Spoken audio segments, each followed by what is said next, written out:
I was speaking on a panel to the community once, and I was talking about the benefits of mediation and all the ways that it helps. And I had a gentleman in the audience raise his hand, and he said, with quite confusion and a little bit of judgment, I'll be honest, he said, do you mean to tell me that you get paid to help people talk? And I said, yes, I get paid to help people talk. That's a very simplified version of what I do. And there's a complicated level of what I do, though, as well, in terms of there's actually, in mediation, I follow a 5-stage mediation process. And so it helps me mentally navigate conflict in terms of creating a map on where I'm taking people for the day. And this process would work beautifully every time if it weren't for the people, right? It's the people that throw off the process. And so I've devoted the last 15 years of my life to helping people navigate conflict. I'm wholehearted about it, and I truly love it. And so today, before I jump into the heart of my talk, I feel like I have a confession. And so in the summer of 2017, I was approached by a mediation group to talk about trauma-informed mediation. They said, hey, Dawn, we want you to come and speak at our fall conference. I said, yeah, sure. I accepted the gig. I hung up the phone. And then about 3 weeks before the conference, I was like, I should probably start researching this topic. And so I type in trauma-informed mediation, and literally nothing comes up. Well, wait, I retract that statement. A link popped up where you could register to see me speak on trauma-informed mediation, right? So it took about 2 or 3 days, and then the anxiety subsided, and I sat back and I was like, okay, if I had to think about what this is, what does it look like? And truth be told, I'd been creating it for really the last 15 years. I mean, it was honestly everything that I'd been working for. So here she is in all of her beauty, this idea in terms of trauma-informed mediation. And this is what I would call the people part of conflict, right? This is what I have to navigate. This is what I have to understand. And this is the toughest part because you people are complex, right? Myself included, I'm not exempt from this.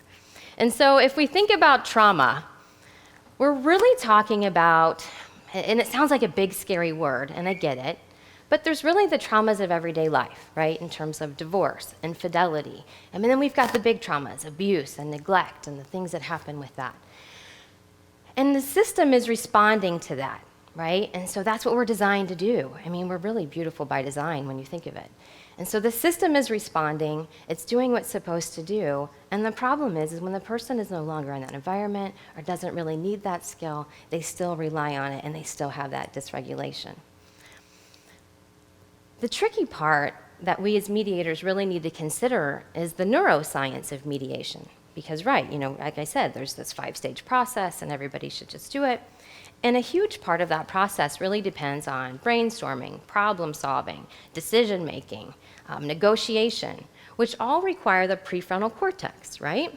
Well, I wish I could tell you that everybody that entered my office, if they were operating out of the prefrontal cortex, it would be an amazing day. Unfortunately, I have a lot of people who are operating out of what we call the amygdala, right? This is the fight, flight, freeze response, the lizard part of our brain. This is the people that I'm dealing with, right? And this is where I'm at. And so really trying to find ways to calm the brain, because that's what's going on. It's this fear-driven brain, and I get it. A lot of my clients have been in litigation for years, and their brain has adapted to that. Any prolonged stress can be a trauma. And so although today I'm going to talk about this in a linear fashion, I think we all know that we are not linear in nature. There's 3 really different styles of mediation. There's what's called the evaluative style, which is where they separate the parties and the mediator shuttles back and forth, and it's kind of a transactional process. Then we've got what's called the facilitative style, which is where you're sitting down. It's a problem-solving process. And then we've got transformative. This is hands down my favorite. I've always followed it. It's my style in terms of, it's the guiding principles of the transformative style are empowerment and recognition. I really feel that the transformative style of mediation goes hand in hand when we're dealing with people who are dysregulated. So when we look at these words like empowerment, these are the guiding principles. Empowerment. Often when clients have been in trauma or they have a dysregulated system, they really don't see their choice in life. They don't feel like they have any power. And so it's my job to help them find that voice, see their choices, help them feel empowered in the process. Because power is not just something that you get to have and I don't get to have, right? Everybody gets to have power. That's the amazing thing about us. We're beautiful people, just like I said, by design. The other part of this is what we call recognition in terms of I'm going to recognize that you are also affected in this conflict, right? This is where we use words like empathy and perspective taking. And unfortunately, when the system is dysregulated, there's a lack of empathy, and there's almost a dehumanization of the person who's sitting across from them. And so part of my job is to really make us human again and just bring us back to the basics. And there's a lot of evidence to show that the transformative style of mediation is highly effective in the workplace. It's highly effective with families. It's been utilized, like I said, and supported. So I'm going to move and talk to you about what I call would be the mindfulness component in terms of around 2014, I started incorporating mindfulness, meditation, visualization into the mediation process, which was really non-traditional, but that's okay because I'm the one in the arena and I'm trying to navigate these people, and so I get to do it. That's my show, right? And so helping people identify and have a mindfulness in terms of their thoughts, how they're treating other people, a mindfulness of behavior, and then there's the emotion part, right? And so when the system is dysregulated, there is a poorer ability to self-regulate. And so part of self-regulation is the mediation process, right? In terms of calming that amygdala to be able to work out of the prefrontal cortex. Well, what I was finding was people weren't always able to do this, right? And so it was my job. I'm doing deep breathing with people. Sometimes we just sit in silence. There's different ways to practice emotion regulation. In 2016, I was able to sweet talk our local court into doing a pilot project. And I said, hey, we're going to call this transformative mediation. And I work with mostly families. I have all court-connected cases in the family arena, if you will. And so we had parents take these inventories in terms of where they were at with their emotions, in terms of negative emotions. And the results showed that 90% of parents experienced growth on at least one of these variables that we were assessing them on after they completed the mediation process. And we did amazing things with those results in terms of we presented them at the Family Law Conference, and actually I'm pleased to report that other courts in Missouri are now adopting transformative style mediation programs. We know that it works, right? These are tools that work, we know it, and I feel like we have to just keep doing what we're doing. So thinking about people's ability to do the process, right? And so I often think of people on a continuum in terms of being able. And when I say the process could be anything in life, really. But for me, it's the ability to mediate. And so we've got people over here that are able, people over here are unable, and then there's everyone in between. And thankfully, I'm working with folks who are just sort of everywhere in between. One of the things that we did in our pilot project was we deviated from the norm. The standard norm for mediation is that people are often ordered, they do 2 hours, and they go on.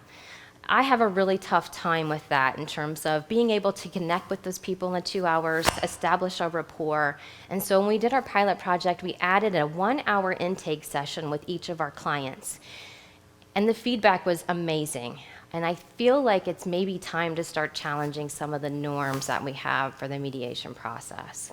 One of the things that I think we should consider in this pre-mediation session, if you will, is this idea of coaching in terms of identifying where the triggers are, thinking about what's going to help these people feel safe in a session, what do we need to be mindful of, how can I help them self-regulate. It's a good 1-hour conversation for us to help each other. And then I also really prep them for the fact that I may be challenging them and also encouraging them in these other areas. And so when it happens, they're not totally surprised and they don't get really angry with me when I'm trying to challenge them in these non-threatening ways, if you will.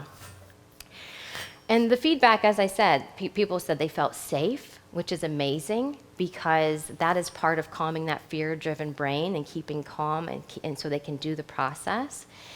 And people just said they enjoyed having that 1 hour of connection, which is exactly what we were going for. And unfortunately, even when we set all these parameters, there are still people who just aren't able to do the process. The system is so dysregulated. I literally can have, and this is sad but true, I have people in my office who are screaming, I want a lobotomy, I can't stand to be in my own skin. I mean, just truly dysregulated and unable. And there's a concept called secondary trauma, where your trauma is now affecting me, right? And that's what was happening in terms of this dysregulation is now causing my system to be dysregulated as well. I didn't like feeling helpless and hopeless, and I know my clients don't like feeling that way either. So I started doing a ton of research in about 2014 in terms of what the heck can I do with these people? Like, how can I help them? These people who are in my office and just screaming and begging for help. And I'm not a therapist, I'm a mediator, right? And somehow I'm talking to these people about their parenting plans and they want to tell me about how they were molested when they were 6 years old. Like, how can I help these people? And so I started learning of some amazing evidence-based treatments in terms that they help regulate the brain, they help regulate the body. And I learned of amazing things like tapping and EMDR and brain spotting, and I dabbled in all of these. There's some really cool stuff out there, by the way. Neurofeedback, somatic experiencing. These are treatments that are beyond talk therapy.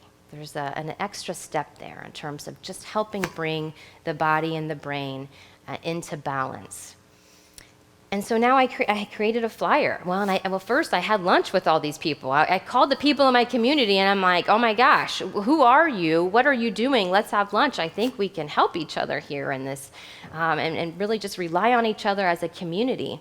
So I started creating these flyers and now I give them to my clients in terms of just saying, hey, here's some resources in the community that can help you because I know that you're struggling to do this as well. And this is where I share a little bit of my own story. I wish that I could tell you that this whole journey was strictly for my clients, right? But when I began to learn of these amazing words like neuroplasticity and how the brain has the ability to heal itself if given the right parameters, oh my God, I'm all in, right? This is it. You don't have to sell this to me anymore. So in 2015, I got an EEG of my brain and I participated in a series of treatments called neurofeedback. Right? So neurofeedback is where obviously it looks at your brain waves and then you do the process and you're retraining your brain, right? So the old days used to be, well, this is kind of how it is, right? You're kind of stuck with your past and that's kind of, you just write it off and you live your life and try to maintain your symptoms as long as you can. You don't have to do that anymore. Like I said, there's so many amazing treatments out there. And you can see some of this dysregulation. So this was November of 2015, and I just got an EEG a couple weeks ago. This was in October of 2018. And you can begin to see where I'm better regulated, if you will. There's more regulation in the brain, right? And this is available to everyone. This is the 21st century. People are doing amazing things. Each brain wave is associated with mental activity. And so whenever there is a dysregulation in a brainwave, obviously there's mental activity associated with that. If you follow my finger, it's probably hard for some of you to see. In 2015, this yellow line was what they call mind chatter or high beta, anxiety basically. And I wish I could tell you that mind chatter was like, you're gonna do great today, Dawn. Like you're gonna totally rock this. No, mind chatter is not that at all. And if you look at it now and you follow my finger, it's really regulated. It comes back. And the thing is even when a system is regulated, you're not perfect, right? You're still going to have these responses that may not always be appropriate or whatever, but you bounce back from life. And that's the idea behind it, because everyday life is going to keep coming at you, and you just have to have the tools and the ability to bounce back.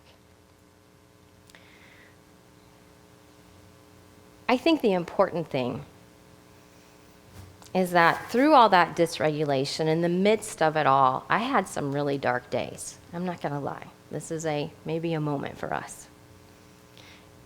Days where I probably said some really bad things to myself. And there was always a voice in my head, true story, that said, I have really big plans for you. And I clung to that. And I knew that to be true. And I think that when we're dealing with people who have a dysregulated system, we have to come at this with a heart of compassion in terms of what happened to you? How can we get you back on track? Here's a voice of hope. Because when the system is so dysregulated, you can't always hear that voice, and we have to be that voice for other people. And they get to be the voice for us. Like, this is how the world works. This is the world we live in, right? And so I encourage you to find the people in your community who can help, because people are doing some amazing things. Thank you.